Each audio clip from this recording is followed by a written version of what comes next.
was beautiful as always. Jesse and Rena know how to bring it. They bring it every time, and I'm truly grateful. So giving them more love. We love you guys. Thank you so much. That was an awesome rendition.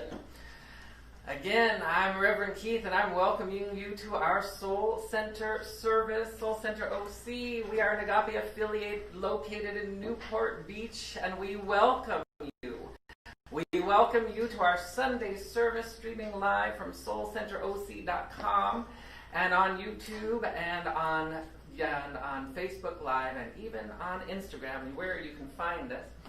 I'm welcoming you to our community, knowing that we are part of the New Thought, Ancient Wisdom, lineage, and teachings of truth that are steeped in the mystical awareness of a revelation and the golden thread of enlightenment that lifts you from glory to greater glory. What does that mean? It means that we move and transcend and rise above the dogmas of rote teachings, and we move into the active participation of wholeness in our lives. We ask you to participate in the conscious evolutionary unfoldment into wholeness that is inevitable. It's going to happen. You will rise into your mastery no matter what. And the forefathers and the foremothers of our movement have laid forward a teaching and an understanding.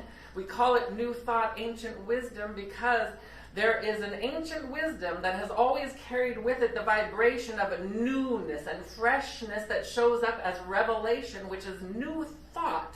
New thought means it's nothing new. It's the truth that sets us free. It is the truth behind the mysteries that allow life to express as love, as brilliance, as goodness, to understand the mystical teachings and the spiritual principles back of all life that allow you to enjoy bliss or heaven on earth.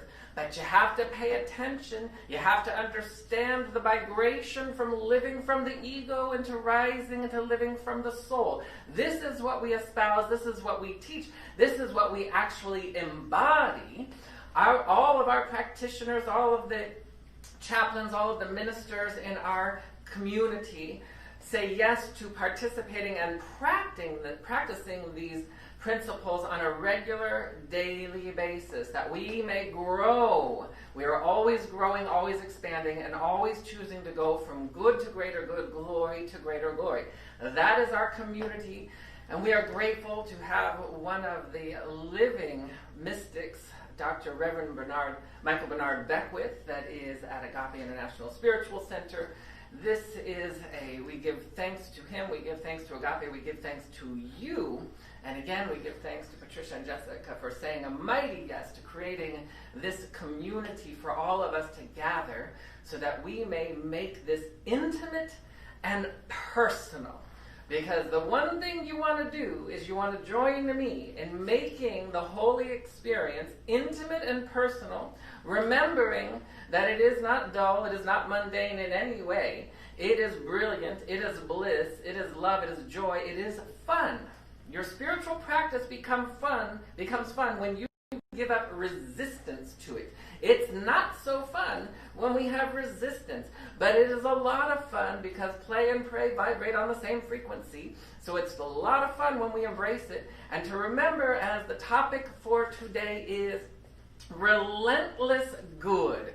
God is relentless as a goodness because there is never a ceasing in that goodness. We know that God and good are synonymous.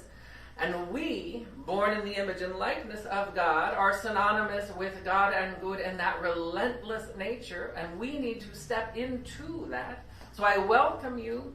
I welcome you to Soul Center. I welcome you as we continue in the theme of the month, which is free for all. Free for all, we know, as we have just come off of the heels yesterday with America's Independence Day, our 4th of July celebration, knowing that to be truly free, to be truly independent, We go back in time when America was forming, and the forefathers and the foremothers of the movement who wrote out our Declaration of Independence. This was in response to the tyranny and the oppression of the King of England, who was no respecter of liberty and no respecters of freedom and no respecter of goodness and kindness, to the degree that people could live in happiness, could live in prosperity, could live in joy. It was about control. So there was a movement of mystics back then, the forefathers and foremothers of our movement, that had decided that in this new world we were going to start fresh and brand new and start a new land in a new country based on certain inherent principles. And so thus was born this new country. Now I know our forefathers, they had some issues. I know that some of our forefathers were slave owners. I know, just like right now, all of us are espousing to be on our spiritual journey, and we've got some things right. We got some of the principles encoded and embodied in our beingness that we're actively living from, and then there's other areas where we don't have it right. We got it wrong. As a matter of fact, we're thwarting ourselves, because when we do not espouse and align with the laws of transmutation and the law of creation, and if we do not espouse and align with the energy of our soul, we're going to complicate life, and we're going to have struggle and strife and experiences of the illusionary world of separation. So I understand.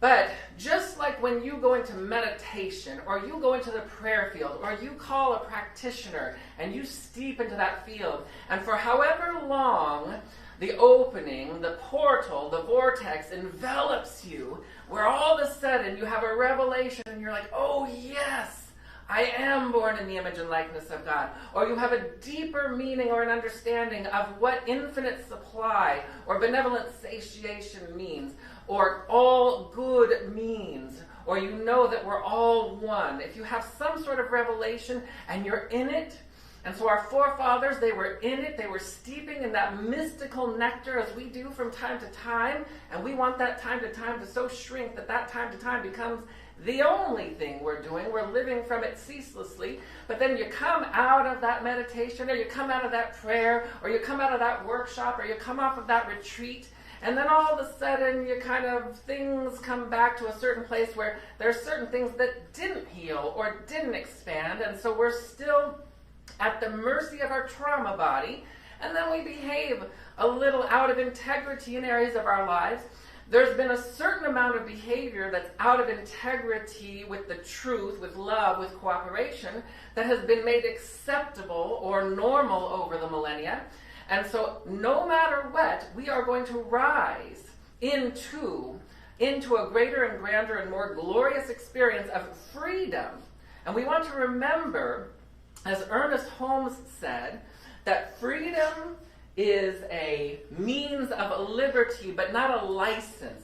Freedom is a means of liberty, not a license. It doesn't give us license to just go do whatever we want from the level of our trauma body, our ego, because then we are out of integrity with kindness and love and compassion and cooperation and reverence and respect. It doesn't give us license to live freely from our trauma body. It gives us license to align with the soul so that we may be in integrity with truth and love and compassion, that we may be more of who we truly are. That's what true freedom is. So I know a lot of people, over the years, they say I want to be free. I want to be free from my job in corporate America. If I could just win the lottery, I would be free. Well, I'm sorry, but the lottery is not going to free you from your trauma body. It's not going to free you from your issues. It might give you a temporary reprieve where you get distracted, where now I can go play and take that big vacation, or I can go do this or do that, or buy the big house, and I can avoid being still to see and commune with my soul's passion. And we want to align. I want you to join me with the energy of our soul's passion, that's more important to you, the capital P passion associated with our desires, than anything else. And so our forefathers, they were very articulate in writing in our Declaration of Independence that which would lay the foundation for a society that could grow and espouse the inherent, and as it was said in the Declaration of Independence, that all men are created equal, and we know that means all people are created equal, of all races, of all cultures. All people are created equal in the mind of God. We know that that's what that means, and so we know there's no gender in the divine. So we understand that these forefathers and mothers were mystical. They also coded and loaded into our Declaration of Independence that we are endowed by our Creator. They acknowledged the divine.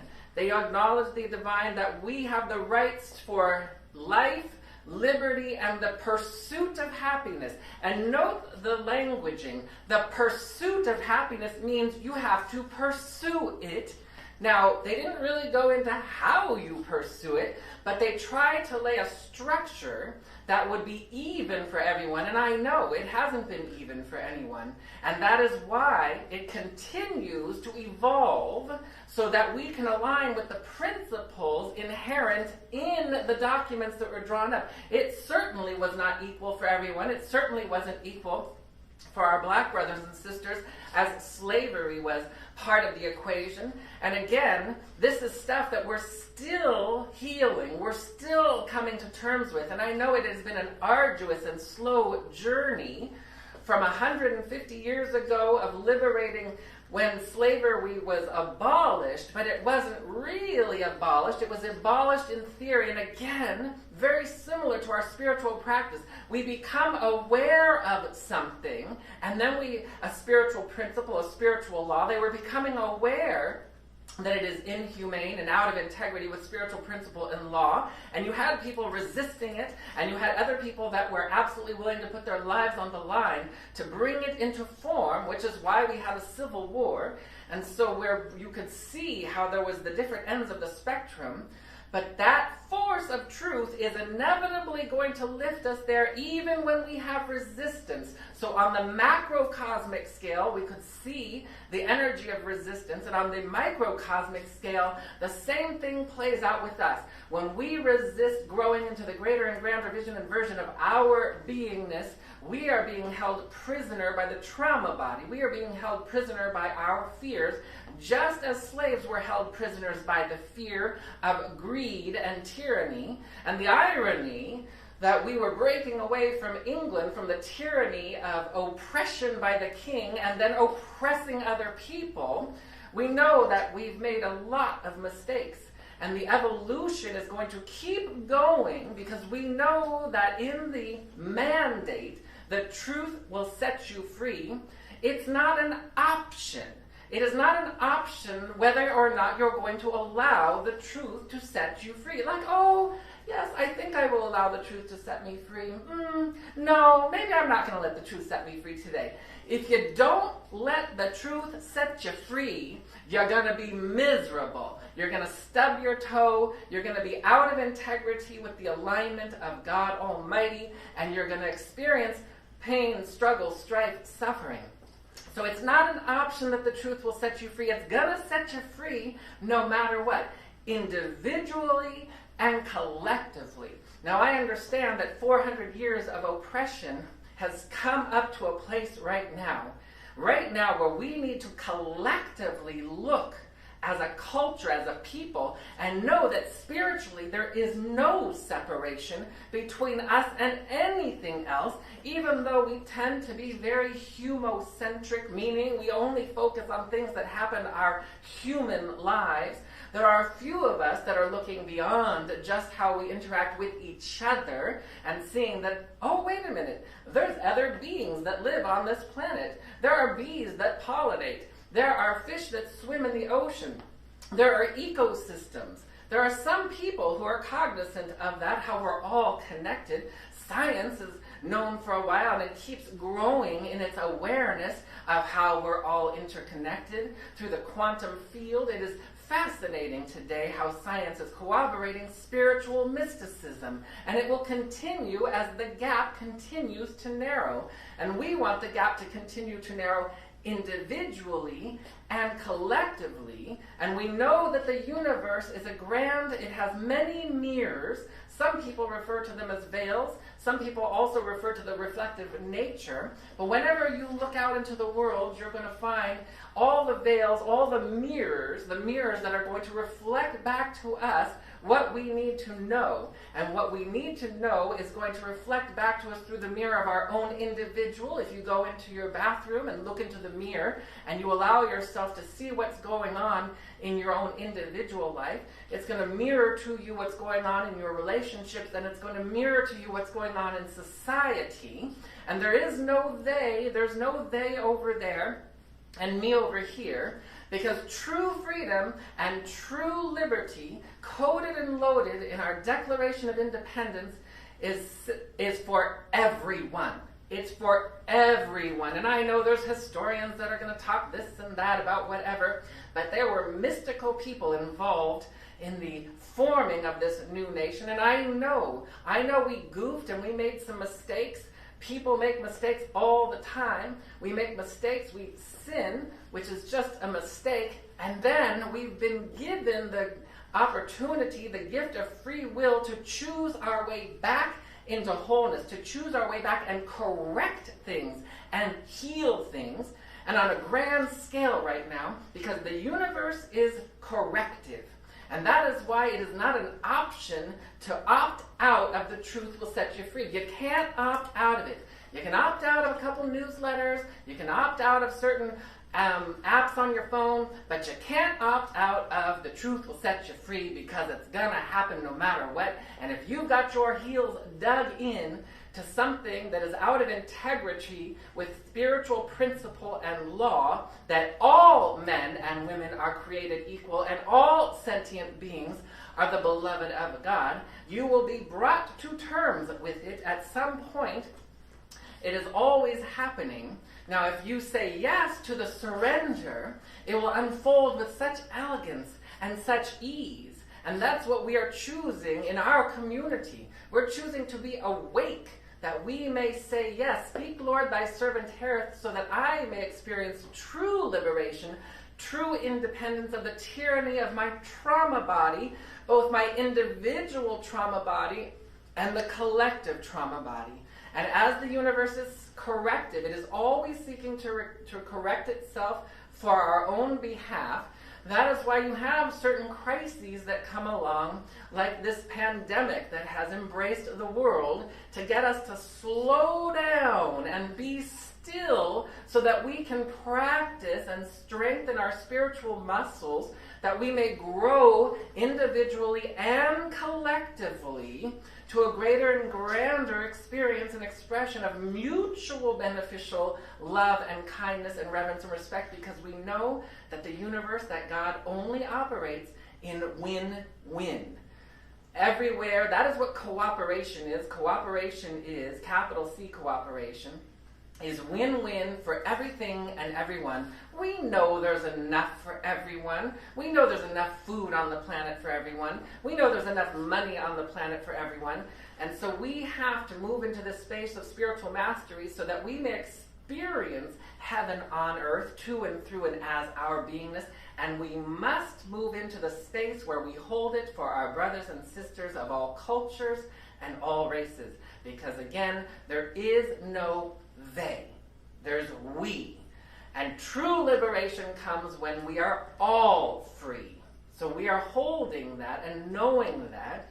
And when somebody comes along and expresses a specific need to know that their life matters, we meet them where they're at and we say yes to that. We don't analyze it. We don't pick it apart. We say yes to it. We step in and steep into our holy self, into our compassion and our light. And we know that whoever I am speaking with is a reflection of my own beingness, and that we are one.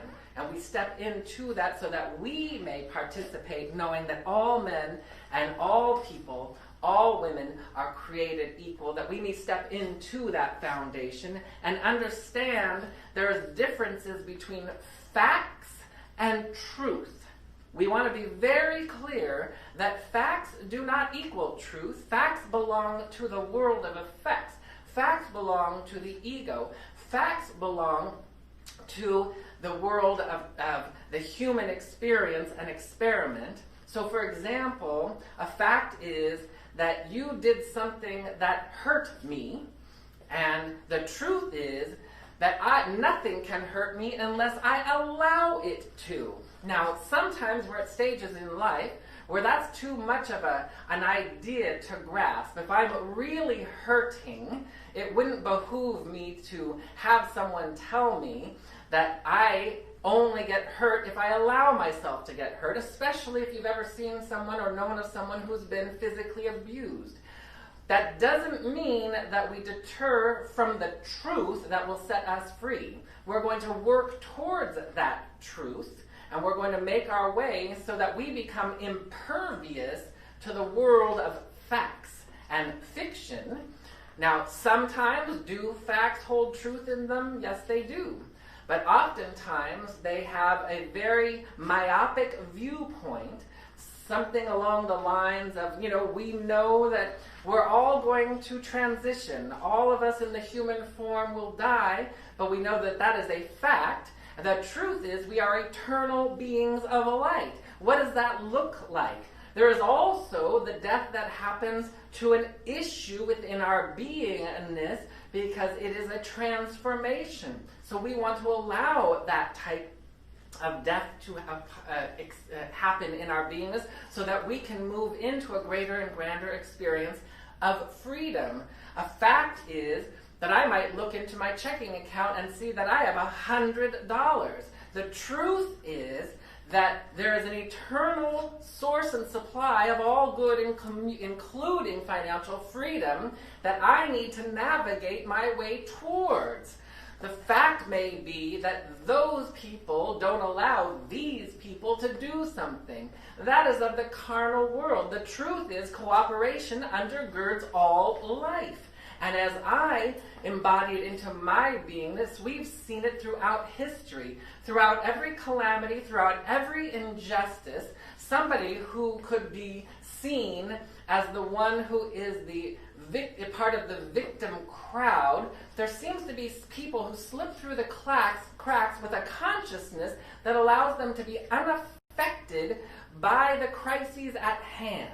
And so we want to allow ourselves to evolve into that consciousness where we can rise up, which means our practice of prayer and meditation and being diligent enough to own and be completely available to being responsible for our lives, that we can own where we need to grow and expand, to own where maybe I don't really understand what white privilege is, but I want to understand it so that I can participate in the solution of liberation, because there's something to be said about that. There's a certain amount of ignorance that is kept intact when we don't allow ourselves to be compassionate. Compassion means there's a willingness to understand beyond your human mind's understanding. I'm willing to be compassionate enough, capital C compassionate, that I'm willing to be transformed and really understand where you're coming from and what's going on. This is what we're choosing to move into. We must move. If you want to truly experience real freedom, then we will choose to move into the capital C compassion. I know a lot of people out there, especially over this weekend, who are really getting antsy, wanted to get out there, and some people want to get out and experience freedom. I'm going to experience freedom so I can go party and celebrate Independence Day and the 4th of July. Are you really free? Is that really what's going to free you? Or is communing with Spirit to understand what you are seeking to emerge into? We are emerging into a new paradigm. There are people during this COVID pandemic that are going to move into a whole new life. They're going to birth into a place where there's like, oh my God, I can't believe I was settling for this old mediocrity in my old life. Because right now there are certain people, they are scrambling for the newness. What they've known, their old profession, old things that were happening, they're not working anymore. They have to explore and find something new. That's part of the divine impulse that is tied to the divine inertia that the truth will set us free, because one of the truths that's going to set you free is understanding what the call of your soul is. And so we're going to go ahead and we're just going to do a small little exercise. I'm going to invite you to go ahead and just follow me in this short exercise, and we're going to move into our closing prayer from this exercise. But I want you to bring your awareness to your heart center, and remember that your heart center is the nexus point in your beingness that allows you, your heart understands the language of your soul. Your soul doesn't speak in words. It doesn't speak in English or French or Spanish or German or Mandarin or Japanese. It speaks in the language of the divine. It speaks in a feeling and a knowingness, but your heart knows how to translate it. So we're going to bring our awareness to our heart center with the intention of allowing your heart, and maybe you even want to bring your hands onto your heart, with the intention of allowing the heart to open and allowing ourselves to commune with the passions and the purpose and the truth that will set us free at this particular moment in our human adventure and journey. So just opening our hearts, aligning with the intention, and then I'm going to invite you to bring an awareness. There is a flow of energy that rises from your heart, and it goes up through your crown to your soul. We sometimes refer to that as our soul star. There's an energy, a beam of light, a frequency of energy that connects, and it flows up and down, backwards and forwards, between your heart star and your soul star. And in that, we begin to feel the vibration. And we don't have to do anything right now. No searching, no efforting, no trying. Just become aware of a wave of energy that oftentimes links with the inhalation and the exhalation. The inhalation drawing the energy of your soul down, the exhalation sending it back up, and you feel the dynamic flow. So just taking a moment, bringing your awareness from your heart up to your soul, about a meter or so above your crown, and feel the wave of energy going up and down, up and down. And the intention is that we are allowing ourselves to so commune and so connect with the passion of our soul, that which is seeking to emerge and experience and express itself. And whatever that is, it is impossible for it to be just for you. It is for you and everyone in your life. And so we open to the passions, we open to that which is seeking to emerge in this new paradigm of your life, knowing that life is not static. It continues to evolve and grow. And so feel the wave with the intention of communing, and feel the energy of your soul pulsing down into your heart.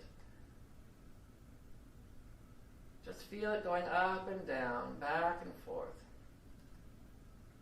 And then I'm going to invite you to imagine that wave of energy going a little bit higher above your soul and below your heart as it begins to tingle and flow down through your solar plexus, your root, your legs. And I'm going to invite you to find your Earth Star. Your Earth Star is about a meter, sometimes 2, 4, 5, 6, 7 feet beneath the bottoms of your feet. That's where your Earth Star is. That's where you ground heaven on earth. And as the law of creation flows, it brings the wisdom of the soul down through the crown to the heart. The heart informs the mind, should we listen to the heart. And then it grounds it as it comes into form down to our Earth Star. So I'm going to invite you to now feel the wave of energy rising up from the bottom of your energy field as high as you can imagine and down, just following the rhythm of your breath and your breathing. Just following that rhythm, and with no searching, just bathing in the vibration of passion and the energy of true freedom, true liberation, and capital C, compassion. We bathe in this energy. And then I'm going to invite you to feel the energy as it comes down and makes its way to your earth star, and we're going to ground it. And when we ground it, it not only grounds it into our bones, our cells, our genes, our tissues, our muscles, it grounds us into the world of form. That's what our earth star represents. It represents the world of form, matter, where it comes into experience and into expression. And from there, I'm going to invite you to just come back with me. Allow that energy to flow and glow throughout your beingness as we move into the prayer field right now. We're choosing to participate at the highest level of compassion, the highest level of cooperation, for we know that these are eternal expressions of God in the material world. We take a moment, all of us. We let go of efforting and trying, and we move into a space and place of grace and beauty and love of God Almighty, God all good. Truly grateful to know that something wonderful is happening. And as we let go of figuring and analyzing and efforting from the ego, the personality, the trauma body, as we move into allowing and surrender, we remember the truth that that holy presence, that omniamorous, all-loving, dynamic, relentless good. There is a relentless good that is always seeking to express itself to, through, and as our lives, as prosperity, as joy, as reverence and respect and cooperation, as mutual magnificence for all things and everyone. We hold into that space. We move into the prayer field. We allow ourselves to so commune with the great remembering of knowing that we are born in the image and the very likeness of God. God Almighty indwells within us. We are individualized, incarnation, microcosmic expressions, angels of the Most High.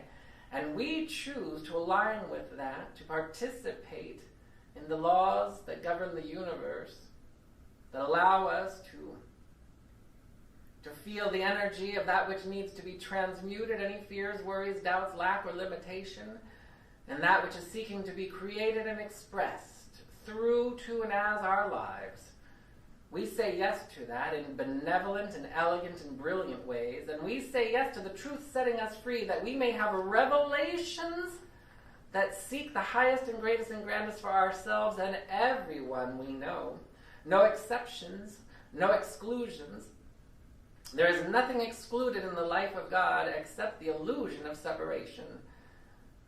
There is no separation in the divine, so we hold into this holy light and we allow ourselves to participate at the highest vibration and to become very intimately aware of who and whose we truly are, beyond our name, beyond this body, but including it. We commune with the energy of our soul.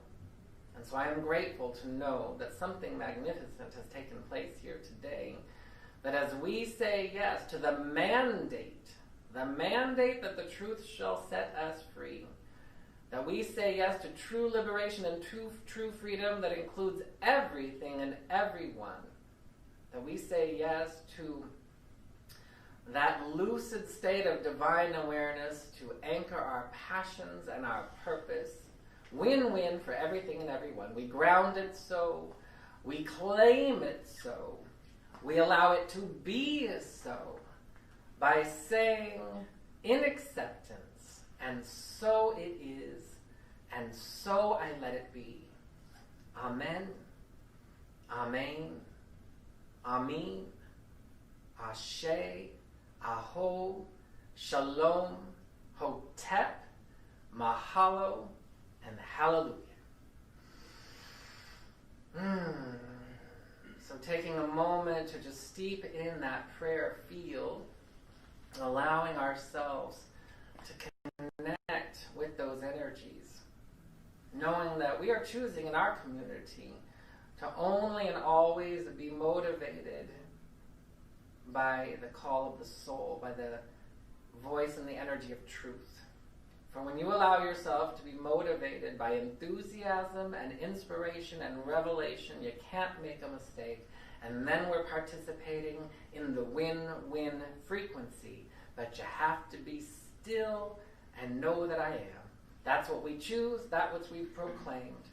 And so as we come to the conclusion of our service, we're getting to that point right now where our conscious time of the art of circulation of tithing. The highest vibration of prosperity in the financial realm is tithing, where we bring that vibration of the divine and we circulate it.